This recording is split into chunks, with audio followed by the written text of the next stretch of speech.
a good job paying off the U.S. Senate and Congress, buying them off, getting them to do our bidding, getting them to weaken U.S. climate negotiations. This money is money to make sure we're not going to get any climate legislation strong enough to fight climate change in the U.S. Keep our profits low. The oil and coal industry is in full force here at the UN climate negotiations. They do a fantastic job. It's come a long way. You may not see us in the halls most of the time, but that's because we're in the back rooms cutting deals with them. Man, those are cold. You know, I own 5 houses, I got 12 cars, but I got me 52 senators. 52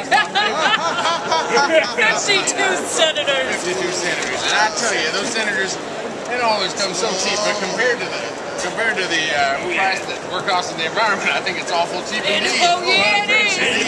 You can't buy climate negotiations like this. You know what I love about the U.S. Senate?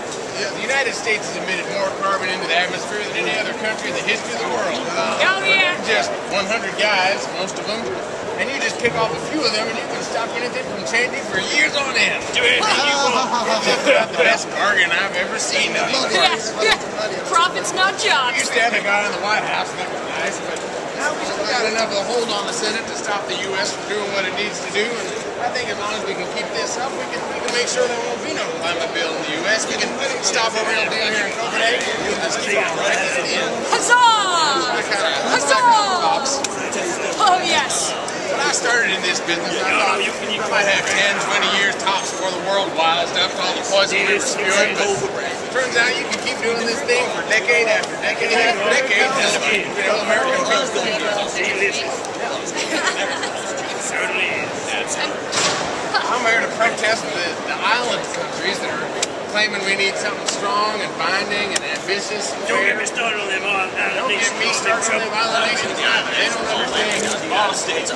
No, coal before islands, coal before islands. They got those protest slogans all wrong. Profit, not people, I say. Make a huge pile of coal and make that the new island. Oh, man. So when the sea level rises, it's not a problem. Y'all say Yeah, I think where'd that come from? got some money? All because of money. We got billions and billions of dollars as oil and coal companies. Some senators. We see the U.S. senators. What do we got here? Awesome folks in the U.S. Treasury print up some more. Yeah. That's class. Now that's a real deal. Stacks of money. That doesn't mean a real deal like a deal like an agreement and a deal like a bargain. Yeah, we like bargains. It's just cheap. Senators are cheap these days, I tell you. Senators are cheaper than you'd ever believe. They're quite cheap. Just a little coal and oil money and you're fine. My favorite You senator help out with the elections, they think the votes count, but it's our money. You know, I don't know which senator is my favorite. Senator Inhofe. Oh, I love Senator Good Inhofe. guy, but I also love them swing voters in the Senate. Oh, yeah. Then, you know, when it comes down to it, over and over, they just keep doing what we say Yeah. instead of what they're really trying to do. Yeah. To me, that's to keep people guessing. As long as they keep coming back, I think we can. They might not get elected this time, but I think we can keep on wielding our influence and buying them Senate votes. That's sure true. They come through. We paid James Inhofe over $1 million. I'll tell you, Marshall Blackburn, we got $130,000.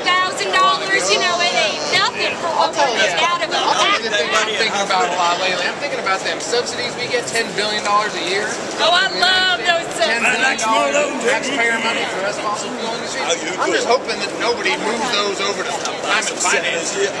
No, that's why we're here. That's why we're here in Copenhagen to make sure that the fossil fuel subsidies don't start going to the climate financing, because that would just ruin us. That's right, and it might be popular to move fossil fuel subsidies over to get a strong climate deal, but we know that what's popular and what's right don't always happen as long as we're strong enough to Yeah. I think we need to get all them new projects, get them off the table. We got coal, we got oil. That's all we need. Girl, baby, drink. That's how Who needs clean energy or good jobs when we got coal and oil? Take the costs off the mountains and then put them in the streams. Yes, Take a blast little those bit of coal out. There's coal in them mountains. Yeah. Let a lot of carbon into the sky. I think there's nothing like a carbonized Sky's the limit. sunrise. Yeah. You know what I'm saying? That's right. Sunset That's just right. covered in carbon. Yeah. If we could take the oxygen out. I think that'd be even better if it was Yeah. just carbon. Subsidies for us, not for climate finance. That's what we're saying today. We want the money to go to us. We get $10 billion in subsidies today, and we want it tomorrow, and that's why we're here for climate negotiations. So money for everybody to go around and buy our sunset. Energy interest of people.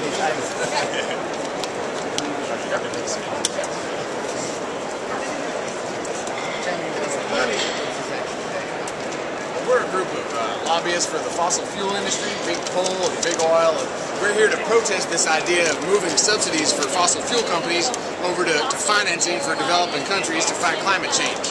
We get $10 billion a year in taxpayer subsidies right now, and we'd like to keep that money flowing, even though that money could seal a strong deal here in Copenhagen. So we just want to make sure all those legislators and senators that we've been paying all kinds of money to, lobbying, campaign contributions, we want to make sure they stay in line and don't do anything that could stop catastrophic climate change in its tracks, because that'd be a disaster for us.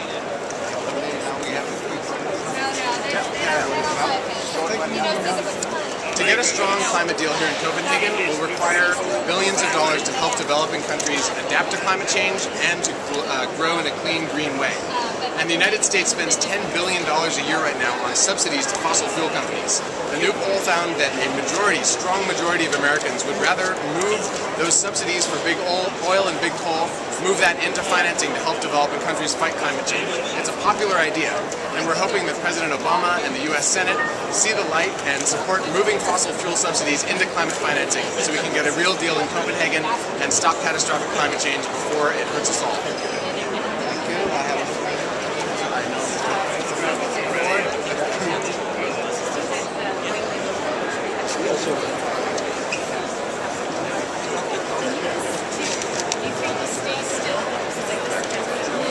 You can stay still.